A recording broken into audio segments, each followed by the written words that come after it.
Mrs. Armitage and the Big Wave. Mrs. Armitage was on her way to the beach. She was wearing her surfing kit, and she carried her surfboard under her arm.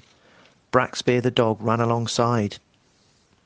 When they got to the beach, they walked across the sand and into the water. "What we have to do, Braxbear," said Mrs. Armitage, "is swim out to sea and wait for a big wave." But while they were waiting for the big wave, Mrs. Armitage could see that Braxbear's little legs were getting tired. "What we need here," said Mrs. Armitage, "is something to keep a faithful dog afloat." So she swam back to the beach and bought an inflatable desert island. When she got back, Braxbear climbed onto the desert island, and they went on waiting for the big wave. It was a hot, hot day, and soon Mrs. Armitage was sweating and Braxbear's tongue was hanging out. "What we need here," said Mrs. Armitage, "is something to protect us from the sun's powerful rays."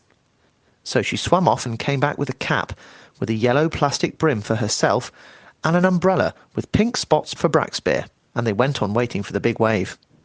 Now they were nice and cool, but they soon began to feel rather hungry, as you do at the seaside. "What we need here," said Mrs. Armitage, "is a selection of light snacks to keep us going."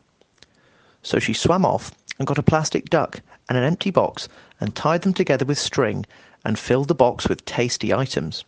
When she got back, Mrs. Armitage ate an avocado burger, and Braxbear had some crunchy dog biscuits, and they went on waiting for the big wave.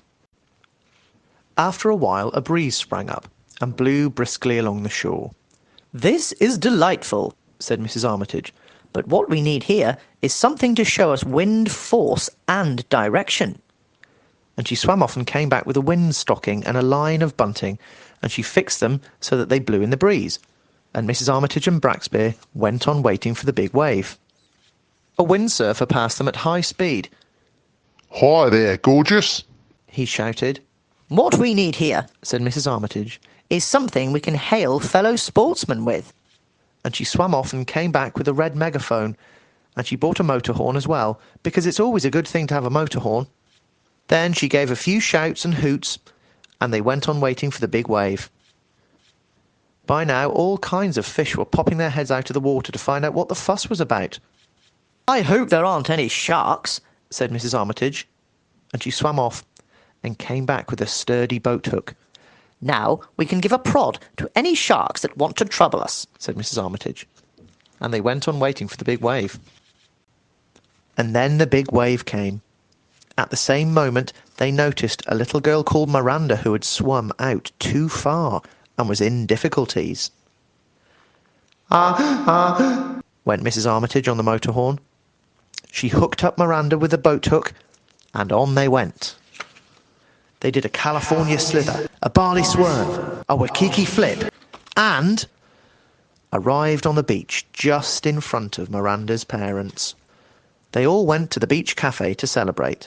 "There's still time, Braxbear, for us to have another go," said Mrs. Armitage. "But what we really